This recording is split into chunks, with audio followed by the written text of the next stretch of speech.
Hello, everybody. It is your Uncle Fish back again for School of Fish Art Stream.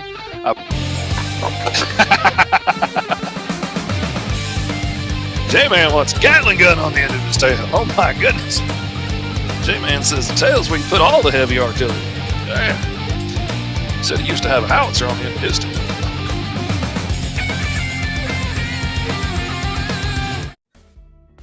Hello, everybody. Welcome back again. Welcome, everybody, boys and girls, theys and thems, children of all ages. It is your ever-loving Uncle Fishy back again. Early morning School of Fish. This time it is public. It is for everybody because we want everybody to know that we are launching Volume 2 of the amazing FishTales anthology going live. And we have the amazing, the effervescent, the ever beautiful, the ever brilliant, the soon-to-be myth, the eventually, without a doubt, going to be legend, T.S. Luther, here with us today. Good morning, brother. How are you doing? Good. How's it going, man? I'm TS and I write comics. Thanks for having me. Glad to have you here. For those of y'all who are just catching up on what's going on, you probably remember the first issue of FishTales, the anthology that we put out that had the very beginning of the Alice Lost in Wonderland story. Now we have got the second volume of FishTales, which is coming out, which is launching today. Now, my Patreon backers already got it, but it's going live for everybody else now, and it has stories from the world of Green Zone. It has a really awesome story from the world of Green Zone that talks about the other stuff that's going on in the world, what it's like when the main superhero's out of town and can't be there when a bad guy attacks. It's co-written and illustrated by my son, Bear Lee. I'm super excited about that one. It has more from the world of Alice Lost in Wonderland, of course, and it has a story from the world of the Mighty Caw featuring Kess, the warrior from the clan Black Bear, one of my favorite characters, designed after my own daughters, that happens to be written by my buddy down there, T.S. Luther. Very awesome story, man. I am so impressed with this dude's work. I gotta tell you, I have been so impressed with everything that I have read that he's written so far. Like, to the point he was well deep into Hellion and Bash artwork when I got to read the script, and I was just a little bit mad that I wasn't going to get to illustrate it because I was like, oh, I know what I want to do. I see this scene so clearly. And he's like, oh yeah, those pages are already done. I was like, curses. It was so cool. It was so exciting. So I was more than happy to let my buddy jump on board and write this story for the world of the Mighty Caw. And it is so cool. We talked a little bit about what I was planning for the world, and he just took that and ran with it, made this awesome story. You want to give him a little bit about the story, man? Tell him what's going on? Basically, you had sent me stuff to edit, and I was like, hey, I really got to tell you a story. Like, I got to pitch you some stuff for this character, Kess, because she's wild. And I had pitched a few different, like, anthology, like, little things. And you said, no, here, man, go play with Kess. And so the idea came about is, like, what if we were, like, in a gladiatorial ring? What if we were seeing her origin story, but also the origin of some of these myths, because the world of Caw is filled with so many cool, like, little anachronisms, right? Like, it's old, but it's new. This world is ancient and filled with mystery, but it also has technology from before. And I was like, well, we have to play with some of that. What if we had this weird gladiatorial contest and we make jokes about, the old Great American Gladiators or whatever the hell the show was, and wrestling and all the different things that people love. And basically, I pitched, what if we saw one of these tournaments that picks their chosen one, and what that would look like in that world. And you filled out all the cool little details and made it all match up. Yeah, it came out really cool. And it was so much fun for me to get to collaborate on one of the stories in my world, because usually I'm doing it all by myself, which is cool, but it's so much more fun getting to collaborate and play with somebody and have somebody else bring in cool ideas of their own. And that gives me cool ideas, and then we can play off of each other and riff off of each other.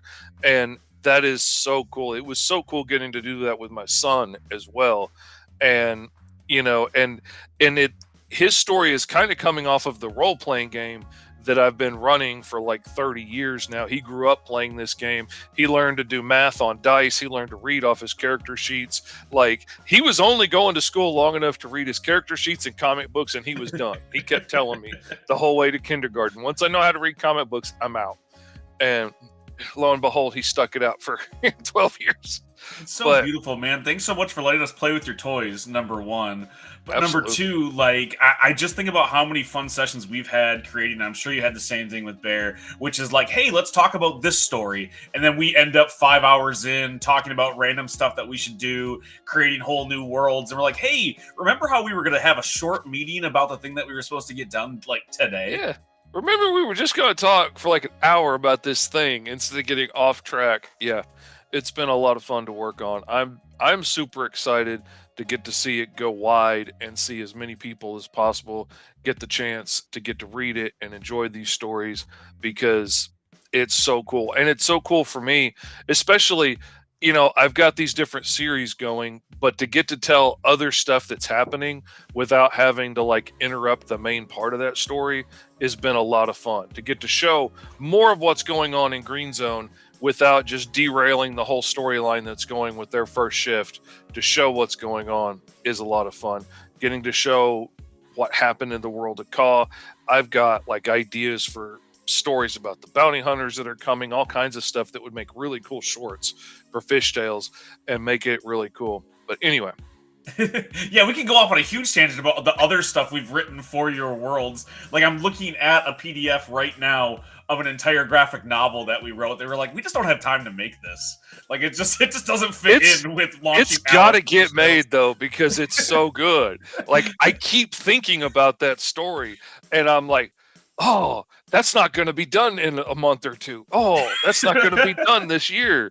Oh, that kills me. We got to There's only so much time. Honestly, I was talking to my wife about this the other day, and I was like, you know what I need to do, because Fish is only one man, is I need to poach your son. I need to email him and be like, okay, I need more Lee in my life. How do I get this to happen? Well, there is a clone of him floating around somewhere. Maybe I can reach out to him and see if he wants to do stuff, because I did not expect it. I thought there was going to be some nepotism involved when you said, hey, edit this story for my son. And I was like, okay, I'm going to be nice about it. And the thing was rad, man. Like, I really expected it to I'm telling you, man, he kind of makes me mad because he's really good.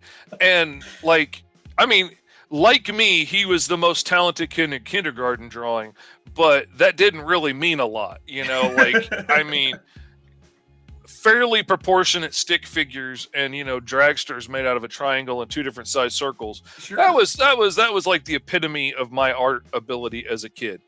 But everything else has been hard work. But like me, he had a very similar interest and hyper focused, and because I could do this cool stuff, he wanted to do it, so that gave him more encouragement to focus on it. It was something that we could do together. And something I didn't have growing up was a father who was a working artist who could give me advice.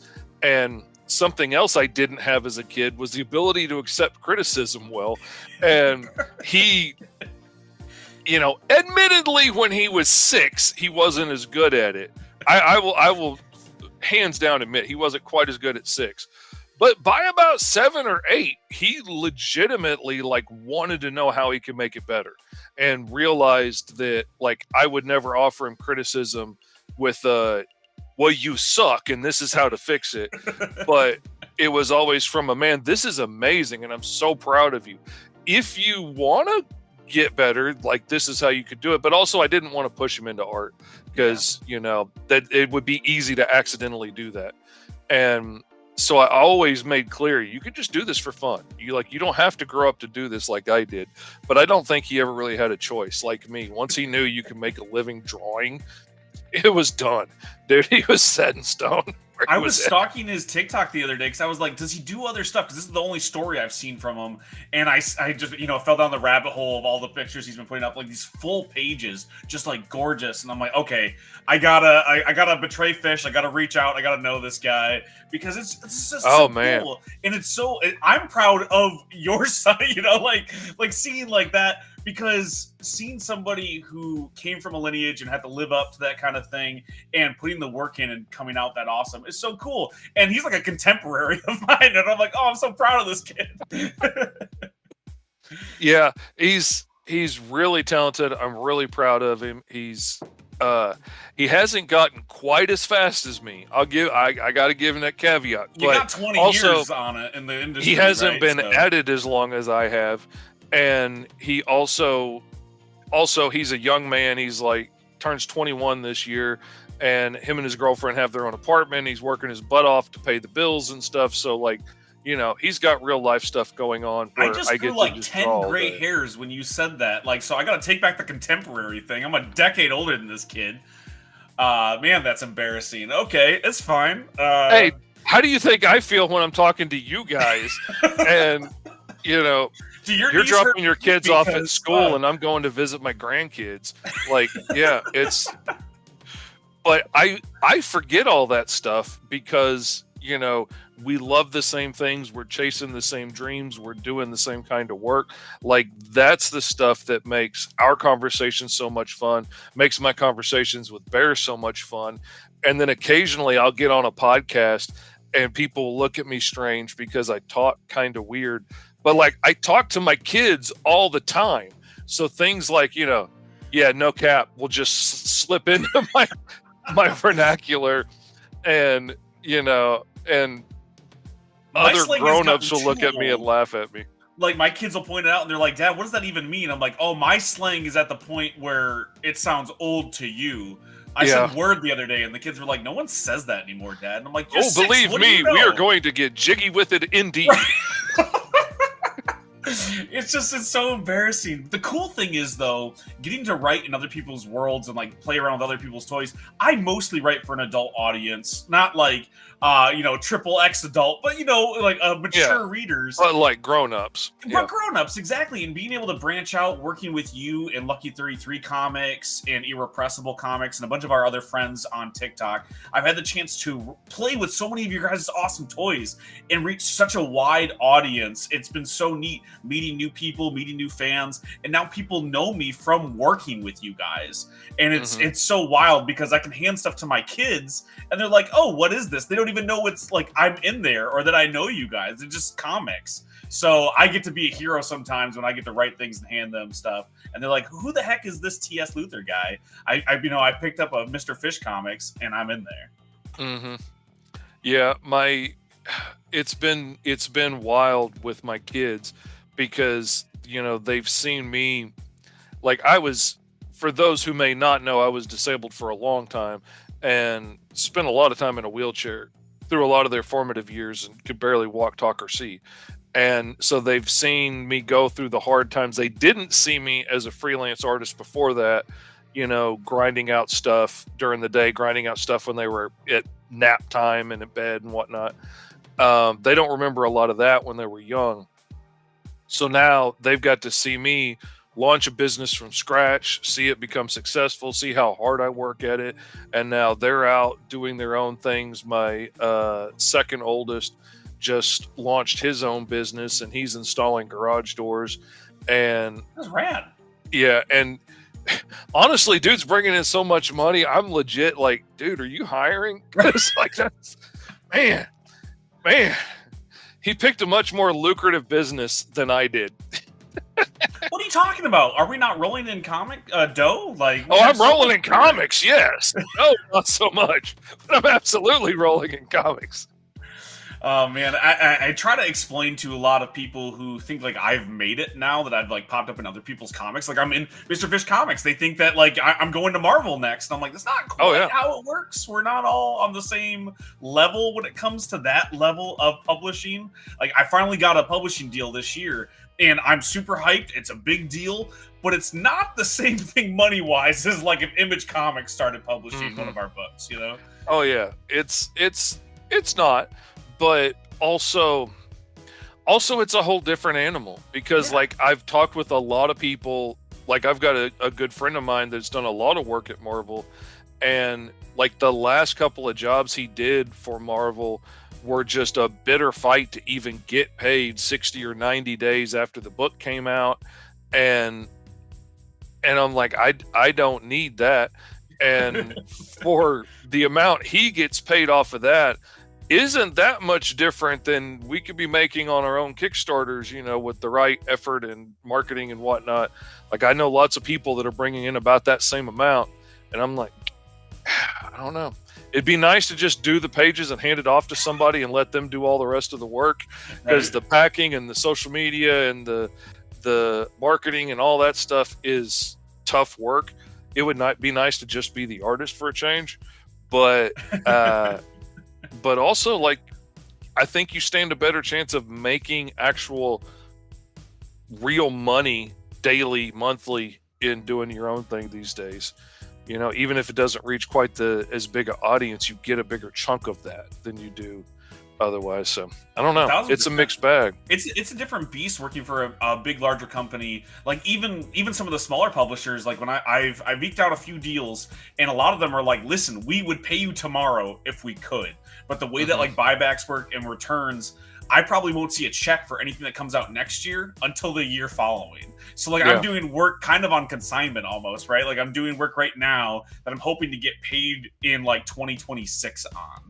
And that's a rough go of it, So when we do these Kickstarters and people see, they're like, wow, you're asking for a lot of money, or even if it's a small amount of money, they're like, I don't know if we can do that. It seems so much more expensive than like a Marvel book, right? When we put out an indie book for $10, but people got to understand it's a much different beast that we're creating, and we don't get the same kind of print discounts at like Diamond or wherever they're going to be printed. And we're not printing in the same kind of numbers. Our books aren't full of advertising that people are paying thousands of dollars into the book's production to get done, which really helps bring the cost of that book down.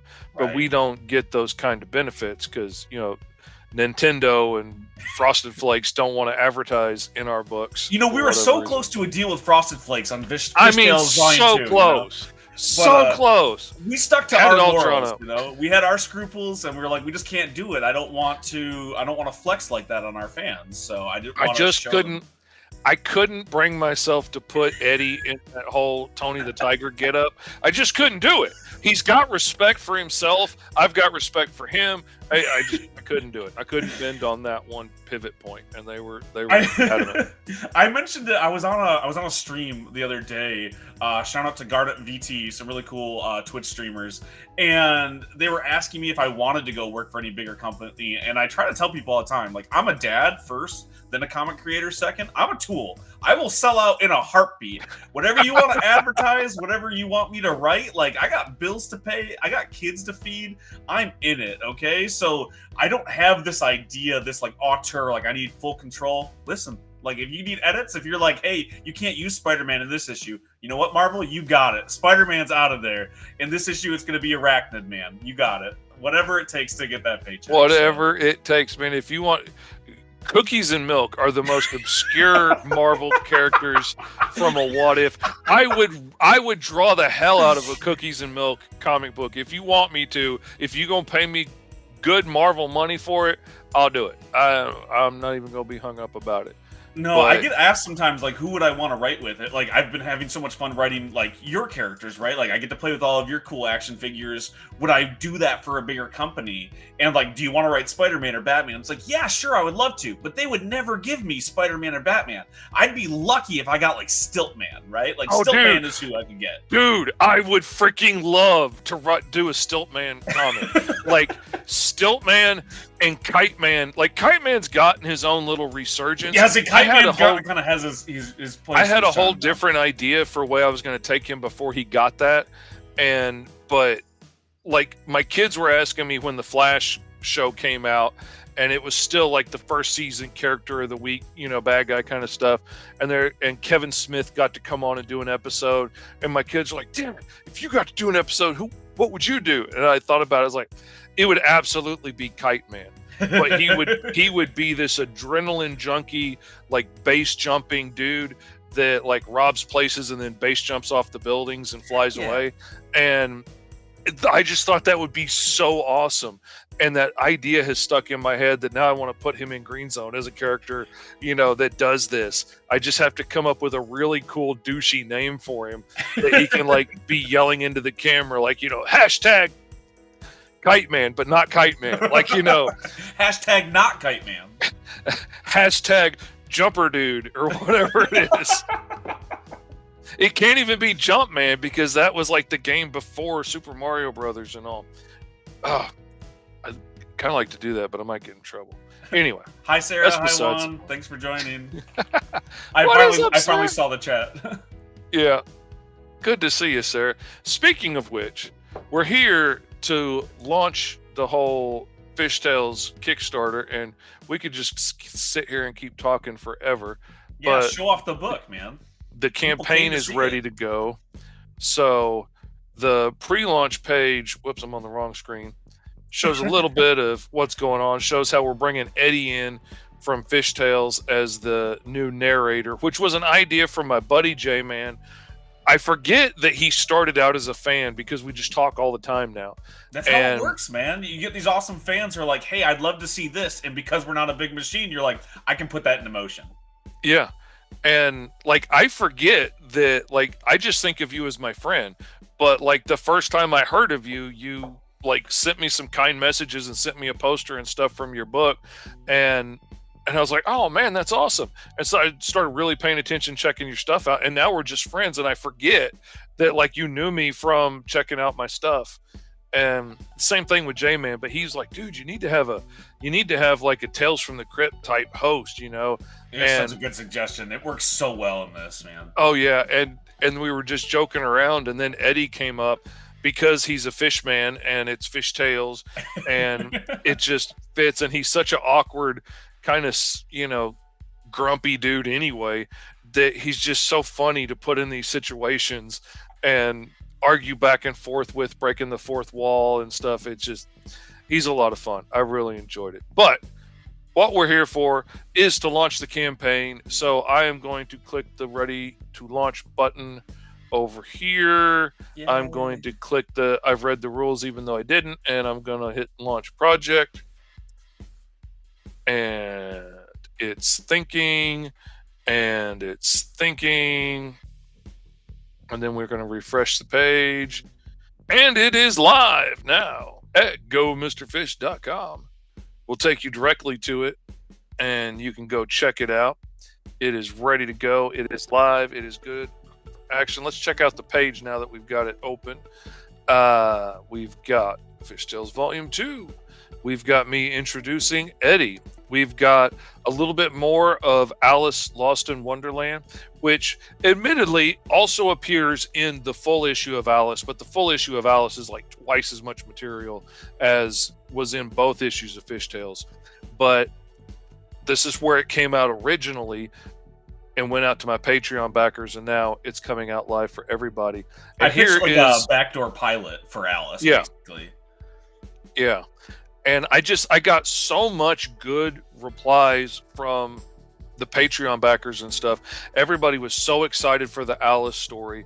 And we were talking, behind the scenes, and TS was asking me some tough questions like, which one of these stories is the one you really want to be telling the most? And I was like, well, that's absolutely Alice. Like that's a story I've been waiting forever. So he pushed me into like, this is what you need to focus on. So we did the whole book. And then we got The Crucible, which is the story that TS wrote, which features the unrelenting Kess from the Mighty Caw.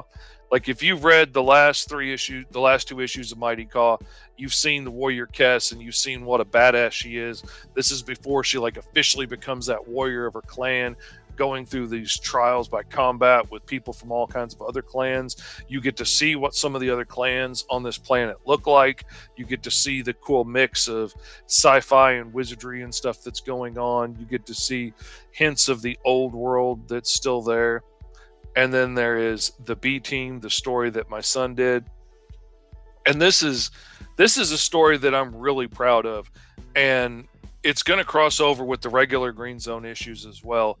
But Alpha has been hinted at, like Alpha's hinted at in the source book and in issue 3. It's this overarching organization that controls the most powerful genomes. And like if you're powerful enough to like go pro as a hero, then you're basically employed by Alpha, and they send you wherever you need to be sent to save the day, put you on different teams and stuff. usually filming it and making TV shows and making money out of it too.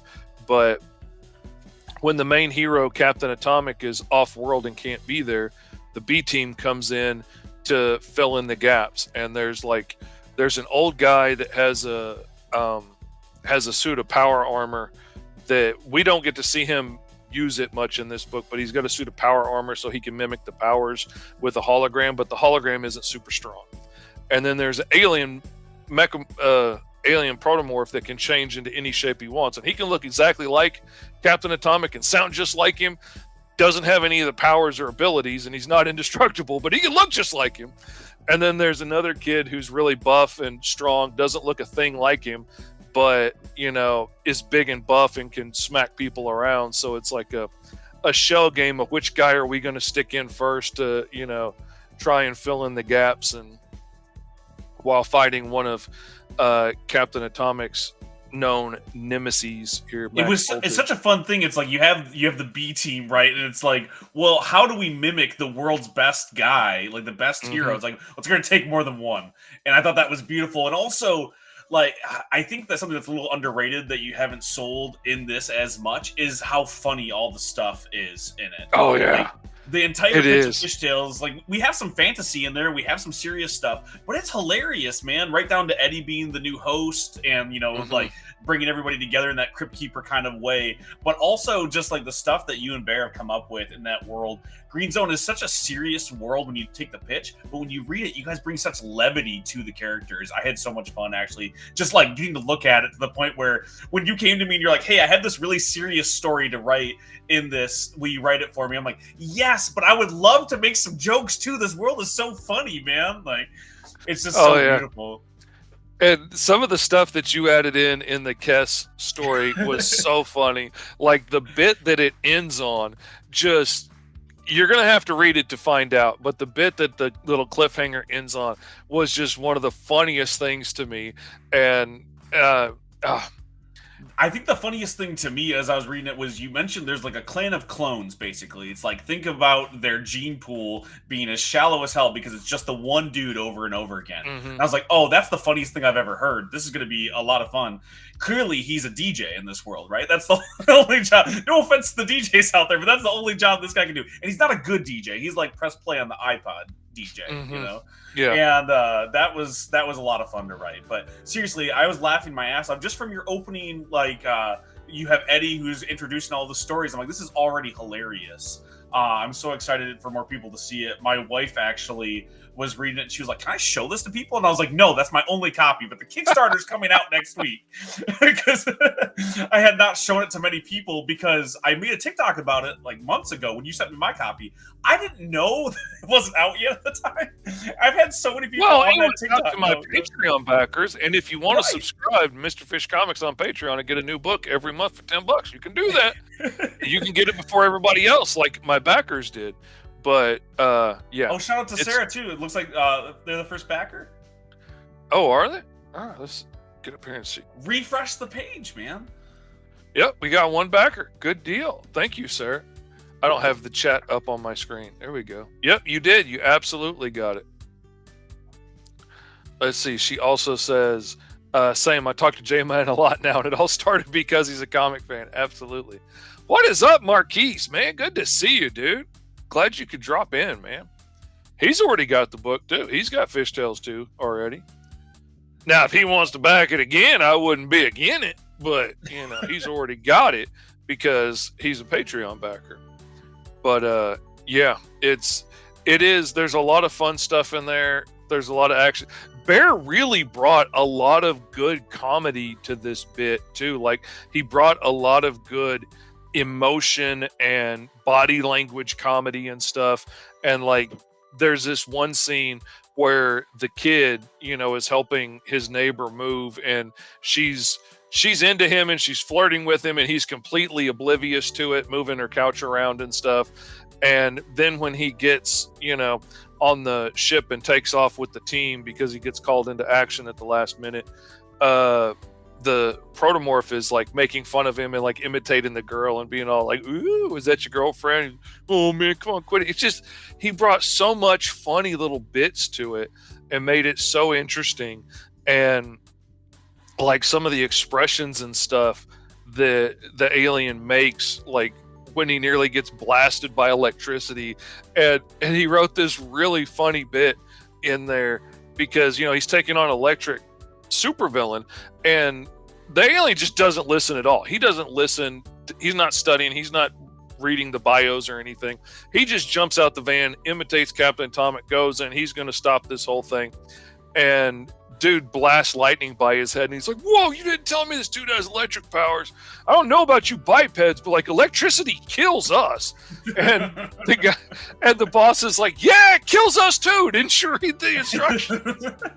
That's like, it's just so funny, and something I think that is a little bit under like rated when it comes to you and Bear's art. In both very, very similar styles, obviously, but you guys have such a Silver Age like sensibility to your art style that you haven't seen in a while, and your expressiveness. The details on your character acting when it comes to your faces and the faces that they're making are just so cool. And it's one of the reasons why I feel like sometimes when I pitch you stories, sometimes I think I start with a little bit more of like the boring stuff to other people, right? Like I don't start with big action. I'm like, hey, they make this one face in this panel because you're so expressive with your art that I'm like, I want them talking. I just want them making faces at each other because it's so beautiful. Not that you don't have amazing action in these, but I do start with like the facial expressions because you're so the emotion stuff is some of the most fun stuff to do to me, and I've honestly changed my style a little bit over like the last few years, because there was a time where I was trying to get super realistic with my faces and stuff, because I really wanted to capture those emotions and I really wanted to capture that heartbreak and whatnot. But when you're trying to be super realistic with a face, the difference between like heartbreak and constipation is very small. Like it's millimeters in the way the eyebrows move and stuff, and like it's such a small change. It's a much harder target to hit. But when I saw these cartoony artists, just stretching the face all out of proportions, and there's no denying that she's angry or she's embarrassed or she's sad, because you could just stretch the face all over the place. Right. I started getting a little more cartoony with it. I started moving things a little bit more. Maybe the mouth moves a little bit more around on the face than it should. Not drastically, but just a little bit. And it started making those targets so much easier to hit.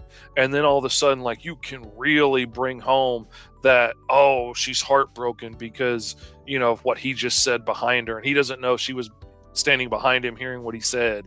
And those kind of things just, I love that stuff.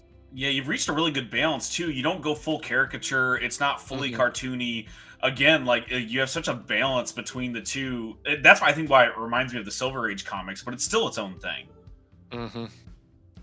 Yeah, and Eddie's been a fun character to work with because he's got such big eyes and such a big mouth. Like, it's been a lot of fun. Bear also brings a hair of manga influence to his stuff, which has been really neat to get to see evolve over time, because he used to look like a cross between me and the DC animated universe. Like, he used to look like a real cross between that and like Young Justice kind of vibe to his stuff. And now, because the last 5-6 years he's been reading so much manga, he's definitely getting a little bit more of that in there. And like the way he extends the foreshortening and stuff on this arm and stretches things out, some of the movement that he puts into things, it really shows. He's really gaining a lot from the variety of stuff that he's been reading and studying, where my stuff has just been building off of itself, because I know if I go off reading too much else, my stuff's going to start to look exactly like somebody else's, because I'm going to be like, oh, this dude doing this book is awesome. And then next thing you know, my stuff's going to start looking just like his. Well, that's the power of a 21-year-old artist being able to incorporate new tools into his tool set versus, what are you, 93, 94? Yeah, like 96, but I wear it well. I wear it well. You look great for an octogenarian, But I just saw a piece from Bear actually on his TikTok. It was he did a Chainsaw Man piece, and like it was such a cool splash page, man. And that's what I loved seeing in the short story with the B team is like the way that he busts out of panels and like almost everything being a little bit of a splash. It was just so much fun. And he definitely, oh, we're up to 2 backers. Look at that. Woo!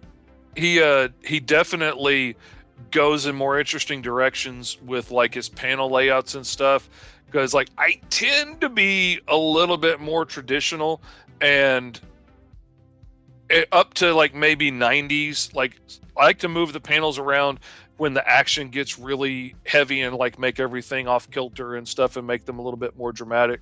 But I tend to be a little bit more reserved with them.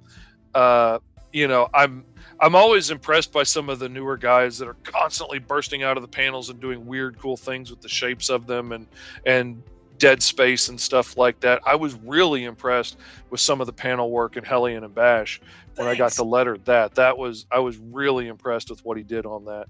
Yeah, Marcus Pedro is the artist on that one, and he originally came to me and he was like, "Hey, I don't want you to think I'm being lazy. There's a lot of white space in this." And I was like, "Oh, did I not pay you enough for backgrounds or something?" And he was like, "No, but I'm gonna do a lot of stuff with splash panels, and I want to draw people's attention to your characters. So I'm gonna leave a lot of this white space like it's a focus in something that we can do in comics that we couldn't do on screen, and it works really well." Again, I was a little bit skeptical. I'm like, "Dude, I would love to see the city in the background," and then I get all these notes back from people being like, "I love how it's just white with the character and it like zooms in." It reminds me of really your covers, makes honestly. them stand out. Yeah. And like, oh dude, that looks so epic. And yeah, not for nothing, gives a little room for the letterer to put some, you know, some sound effects in there and stuff.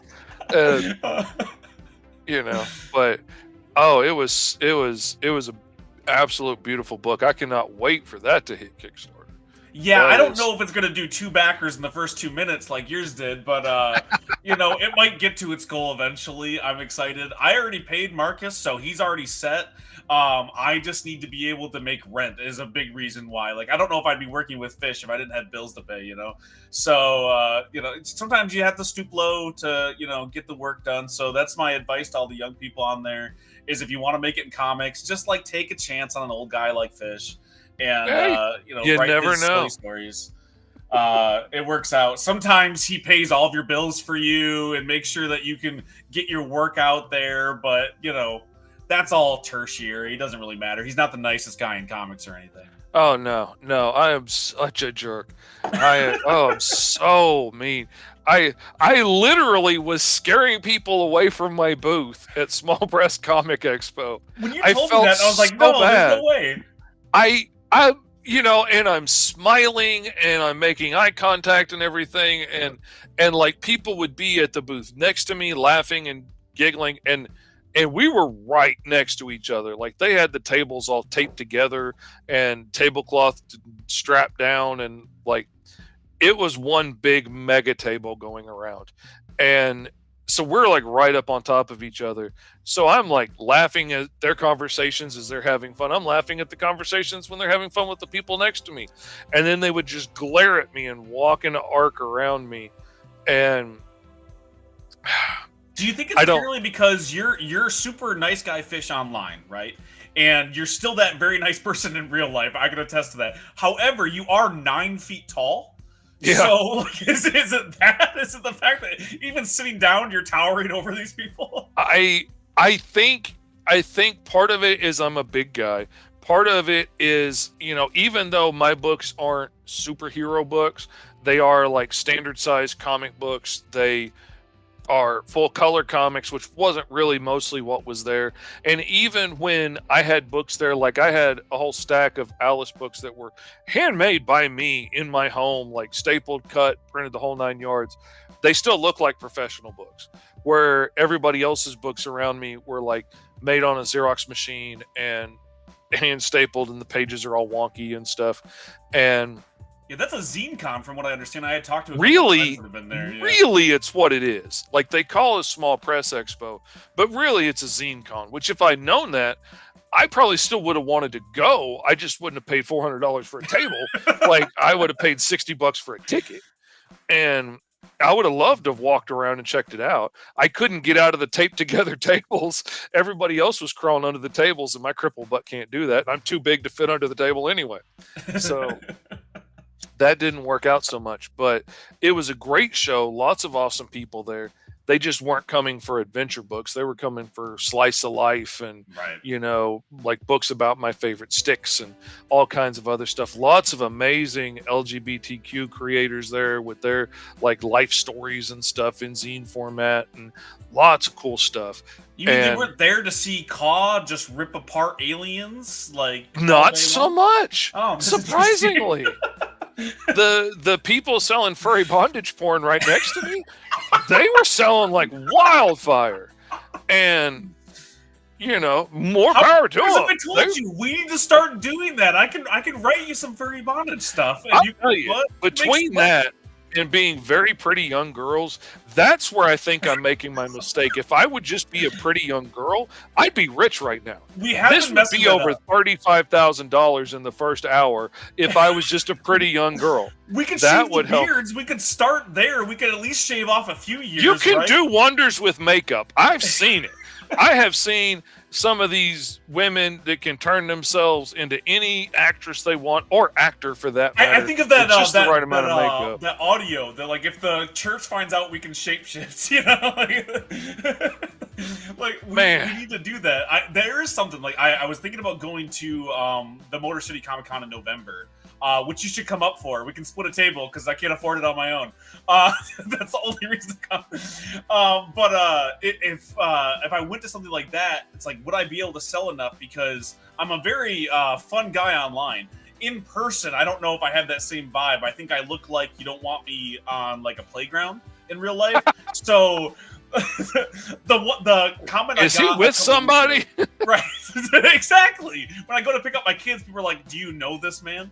I look like the dude if he didn't know how to bowl, and I was like, "Oh man, that's rough." So I don't know. Maybe I'll fit in Detroit at Motor City Comic Con, but I keep having to remind myself at cons to smile because I'm autistic, Right. and I forget sometimes. Like when I'm on camera, I know I'm on camera, and I know it's like, hey, it's your Uncle Fish, and it's all a mask. But I've been wearing this mask for so long that I don't really know who I am without the mask anymore. Like Right. it's been who I am since like junior high, and oddly enough, I built the mask off of people I was watching on TV, and I was like, well, they're popular, so I kind of built it off of them. So when it came time to us all spending time on camera filming ourselves, the whole, hey, it's your Uncle Fish, good to see you, like all the stuff I got from game shows and MacGyver and everything else, like all combined to work pretty well in this medium. But sometimes at cons, I will forget that I'm in public for a minute when I'm not talking to anybody, and it drops. And I realize I could look kind of scary if I'm not like actively smiling. And so I make a point to constantly be smiling, which might even make me look creepier to some people. I don't know. And I think part of the problem at Small Press Expo 2 was I was one of the oldest dudes there. Like there was a handful of creators my age, but most of them, had slick haircuts and cool t-shirts and were trying to look as young as possible. I'm just an old dude. And I think a lot of people probably just associated me with their dad or their grandpa or their uncle and just made assumptions right away that I must be, that uncle that's always making faces at you at Thanksgiving or whatever, whatever your issue was. Right, and then you combine that with your adventure books. You got busty women on the cover. You got dudes like ripping apart space aliens. It's easy to make assumptions about. Now, if you were to bring someone super handsome like me, see, I needed the arm candy there. I needed that sex appeal with me to help soften the blow of the scary. Exactly. And mistakes were made, is all I'm saying, and that's why you had to feature me in FishTales Volume 2. You needed me to bring some youth to the project. I'm trying to bring the Utes in. If I can get more Utes, I will be a happy man. Yeah. Got to bring that homeless chic vibe to it to bring them in, get them excited.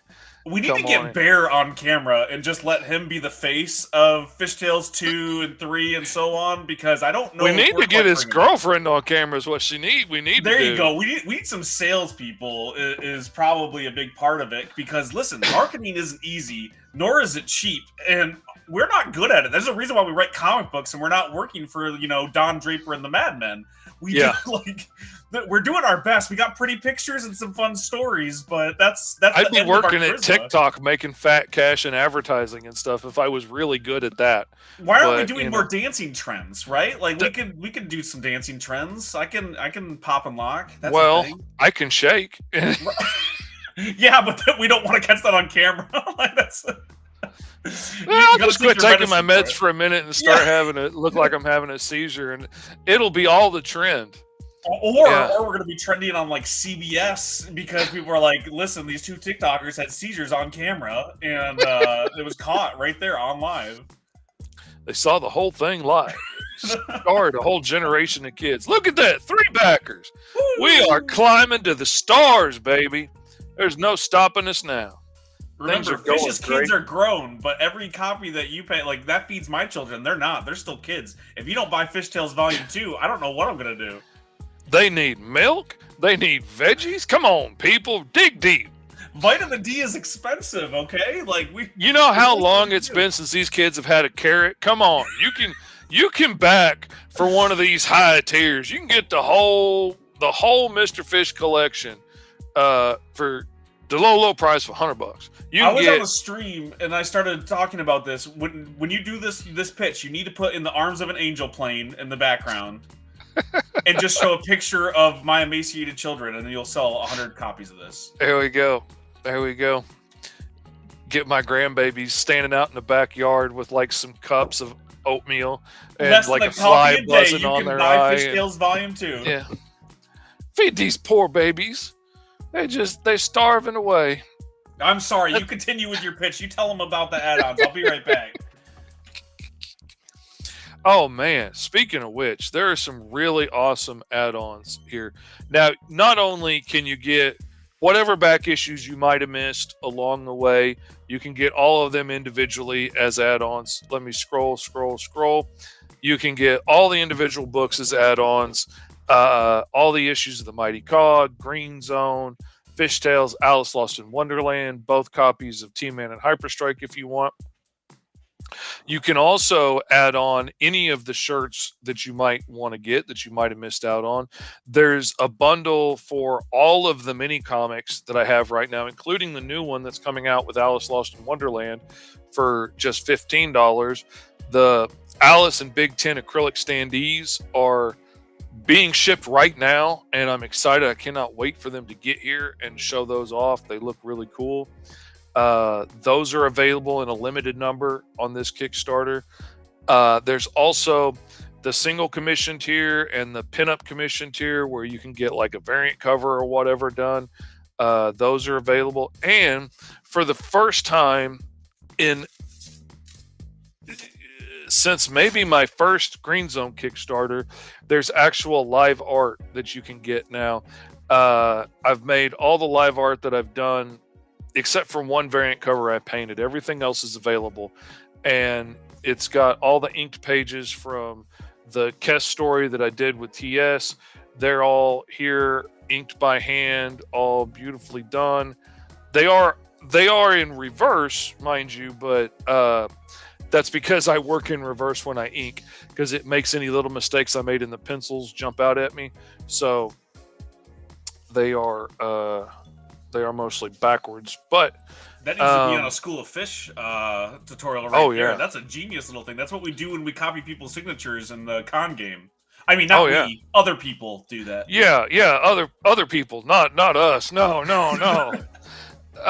But yeah, that's one of my biggest tips I try and give out as much as I can, because like there's that part of your brain that's designed to see faces, and it finds shapes and patterns, and it's why we see faces in bacon and eggs and like the grill of a car and in clouds and stuff. Like, so if you get it close enough, your brain will say, yeah, that's a face. That's the eyes, that's the nose, that's the mouth.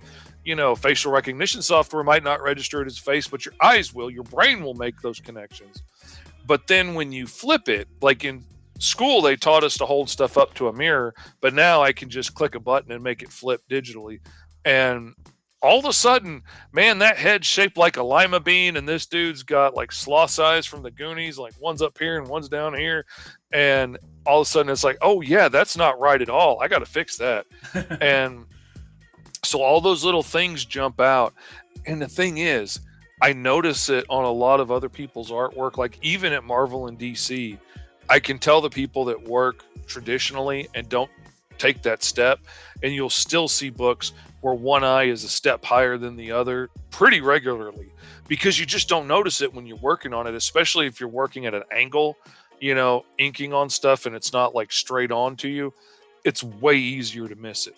But anyway, there's also the variant cover that I did for Caw that has all our favorite barbarians. Like it has Gru and Conan and He-Man and Maitor and Thundar, and has the kid from the D&D cartoon, has Black Star, Red Sonja.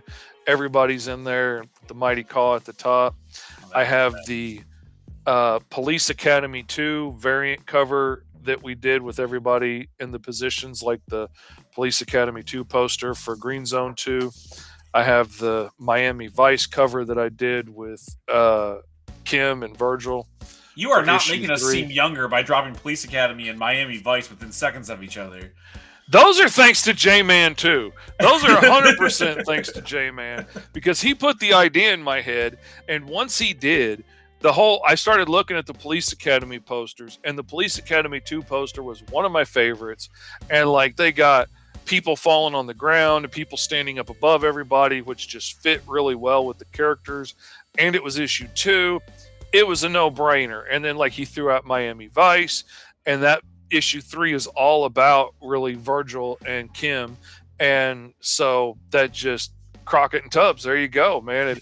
And putting Virgil in that big giant stretched out t-shirt and stuff, and oh man, that was my favorite one to color. I never get to color stuff that brightly, and it came out really cool. But yeah, so you can get like one of the pages from the Kess story. It'll be first come first serve, so whoever backs that level first gets to pick their choice out of the 7 that are available. And then the other ones are available individually. They're one of a kind, so you can pick them up if you like that kind of thing. They are available. I've learned my lesson. I need to start doing more inking traditionally, because my buddy Luis that I hired to help me on a book one time, the first time I ever used a team on a book, and I did the pencils, I hired him to do the inks because our artwork's very similar, and I hired Victoria to do the colors and split all the work up, and it came out pretty good.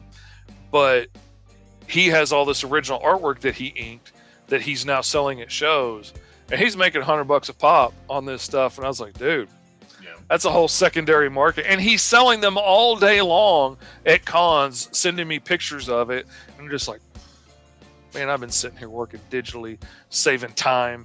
I could have been making a little extra money. Kills me. That's something, obviously, we're on stream. We don't need to be doing this, but what would it be if not us if we went on a huge tangent about how we can make more money? What we need to be doing is setting up our prints on either my website or your website. We have so much original artwork that would be perfect for posters. I've had people message me, and I'm not nearly as good of an artist as you and Bear, but I've had people message me about my stuff. So think about that. If they're messaging me about my posters, think about what you could be doing selling prints.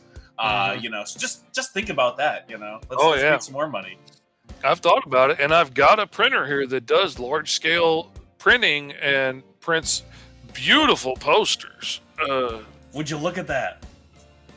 Yeah, it prints nice, beautiful posters. Like this is the double-sided poster for Alice Lost in Wonderland that went out to like all the returning backers from like my earlier Kickstarters that backed on that one, and the backers within the first 48 hours, I think, all got that. So yeah, it does cool Really nice posters. So why aren't we Really nice. selling prints, man? What are we making That's what I'm comics for? wondering, Let's make man. posters. Dude, man, those guys doing those print walls, they make. Watching those guys make money hand over fist at a show, it hurts my feelings. And I'm like, why am I doing this the hard way? I could just be drawing pictures of Harley Quinn making out with Poison Ivy all day and make fat cash selling that poster. I'm just curious what that would look like, just purely from an artistic standpoint. You let me know. But this is something, right? When I talk to people and they're like, "Well, you could be making more money doing this or that." Something that you need to recognize when people get into comic books is we don't do it for the money. Obviously, you can see we would do other things. We would if do it other was things. For the money. It's purely the passion. We love comic books. That's why we're doing it. Also, some of us aren't good at writing other things. Like, I could write a novel; it'd be much cheaper, but it wouldn't be very good. So, we write comic books. Oh yeah, I could write novels. Would be way easier to do, and even self-publishing them would probably be a little cheaper in the long run. A million times cheaper. And you don't have. Most people wouldn't have to hire an artist and stuff other than a cover, and it would be way easier to do it. But we love comic books. That's the thing. We care. I love the medium. I love the storytelling. I would love to do movies and stuff as well, but then I have to get 10 or 20 or 50 or 200 other people to work together and help me on something, and this I can do by myself. So I do this, and it just so happens that making comics also coincides with the things that I am best at, with storytelling and art are legitimately the two things that I am best at. And I mean, I'm a good carpenter and I can do some other things well, but like these are the things that I'm legit the best at. And so it works out for me. Like if my dream was to be a country music star and pack stadiums and, make billions of dollars doing that, it could be my dream. But my skill set does not match. I can sing very loud, and I can sing with all kinds of accents, and I can sing all kinds of songs. I just can't do it in a manner that anybody would want to pay me to listen to. Right. That's a different thing. Yeah, I play the drums pretty good. Not well enough for you to want to pay me to fill a stadium to listen to me play the drums. Like, show up to church on a Sunday morning, listen to me play with some other dedicated amateurs, sure. Sit around and have fun on a Saturday, absolutely. Not enough not enough to pay for a ticket. I understand that. I'm fine with that. I'm not going to beat my head against the wall of that dream. I'm not trying to be a supermodel or a rap star because I know I wouldn't excel at those things. I couldn't be an actor. Like, I could enjoy so much of being an actor. I could not touch or kiss somebody other than my wife. Like, I just couldn't do it. So I know, yucky. I don't want to touch anybody else. Like, you're pretty and all, and that's wonderful for you. I don't want to touch you. Like, I'm fine. It's one thing to love a certain thing. It's another thing for people to love watching you do that thing. Mm-hmm. Is another. It's a different kind of skill set, right? Like I love reading other stuff, but people don't love reading that other stuff from me. But people like the stories I write for comic books, and that's why it's like find the thing that you're good at that people like seeing, and we can make money. Can we make millions of dollars off of it? Probably not, but maybe we can pay a few bills. Not all of them, of course. That's why we sell plasma, but we can pay some of our bills with it, right? Like the lights have to be on. You can buy flat tires. That's probably about the end of the list, but it's better than nothing. And we do it because we love comic books, It's not necessarily for the money. The money's just necessary to make the books. That's a hard thing sometimes to get across is like, well, why is it at $3,000 for the goal or whatever the goal is? I'm like, because that's what we need to physically make the book. There's not a lot extra left over afterwards. Yeah. That's just what we need to We're not figuring in for the after party and the giant cake that the strippers are going to pop out of. Right, that comes out of my own pocket. The party bus that's going to drive us to the event for the party. None of that's figured into this. No, that's all out of pocket. No, this is just to get the comics printed and, security to keep the fans at bay. Those are the only things that we're worried about right now. Yeah. Oh man. Gotta Well, hire a security guard to keep J-Man from coming down from Chicago and knocking on my door. I Yeah, think that would be maybe let him. terrible. He's got some good ideas. I Oh don't know. I man, gotta talk to absolutely, absolutely welcome. You can sleep on my couch if he wants to. him. But yeah, it's we do it because we have to. We do it because it's a passion. We do it because we love this medium, and it brings me joy. Like that's one thing I know I could make so much more money if I went to back to doing logo design. Like I've told you this before. Like I could go back to doing logo designs and make per hour what I make per day sometimes drawing comics. Yeah. And that would be all well and good. I could take the afternoons off, I could cook more dinners, I could, you know, take the weekend off, but I hated my job so much. It drove me nuts. And I spent all of my time feeling like a babysitter, like a kindergarten teacher, explaining, this is when you can make revisions, and this is the point that you can't make any more revisions because after this point, it's going to cost you more money. And you need to be clear because after this point, it's going to cost more money. And then we get after that point and they show it to their neighbor, and now they have to change the whole color scheme because their neighbor said blue is too gay, which is a legit quote that I got from somebody. And those are And the then we type of had people that you have to work with when you're trying to just survive off like making logos for somebody versus making comic books, and we don't have to deal with those people.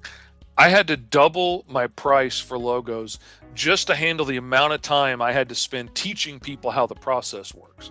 Like, not even doing the job for them, just holding their hands and walking them through the process because it took more time than it took me to actually do the designs. And then inevitably, like well, I get it. I own all those other sketches that you did too, right? No, you don't. You get the design that I did for you. You don't own all the intellectual property because a lot of those ideas I might recycle into somebody else's, logo. And that was a really cool idea I came up with that you didn't want to pay for. So I'm going to save that idea and maybe it could be applicable someplace else. Maybe I'll use it on one of my own logos for a comic book. Who knows? But I was pulling my hair out, and now And now you got I nothing might work left. exactly. Look at that; it's all shiny. I I work like 16 hours a lot of days now, a lot of times 7 days a week, but I'm so happy at the end of the day. My clients are ecstatic. My clients love the work. It's always like, oh, dude, this is so much cooler than I imagined. This is epic. And that feels awesome. So it's worth it to me. I would rather work a lot harder doing a job that I dearly love and a job that fulfills all those parts of my brain and my soul that want to be creative and want to tell stories and want to show interpersonal relationships and passions and adventure and excitement and love and heartbreak and sadness and all those cool epic things. I get to have so much fun doing this job that, it's worth it to me. If I deeply loved slinging McDonald's cheeseburgers, and it was my greatest passion and it fulfilled a deep joy in me, it wouldn't matter if I was getting by on minimum wage. But, I don't think a whole lot of people have that particular passion, but somebody, who knows? You also can't get by on minimum wage. That's part of the problem too, right? Yeah, that's the problem. And I've lost some clients along the way, and only one of them I think was bitter about it. But my prices had to raise because I've still got a roof to keep over my kid's head. Right. And some months I just pay the mortgage, and my half of the bills, and then I've got a nice fat $17 in my pocket. But enough to I get made said it, by God. cheeseburger. That's what you Yeah. got left, I made it, and I'm counting that as a win. And it's not an easy life. I was struck by all the artists that were talking as I was revving up my engine, getting ready to get started in this field, and thinking, I think I can do this. I think I can jump in and I could make something of it. And every artist that I talked to at any convention, doing any panel, and everybody was like, well, how do you break into comics? Every single one of them was like, why on earth would you want to? There is no money in this. This is not a way to make a living decently. This has to be your only option because of the passion. Like, that's the only way it makes sense to get into this, because, like, you're not going to get into this and have a big fancy house and a bunch of cars and a private lake and, whatever it is you're dreaming of.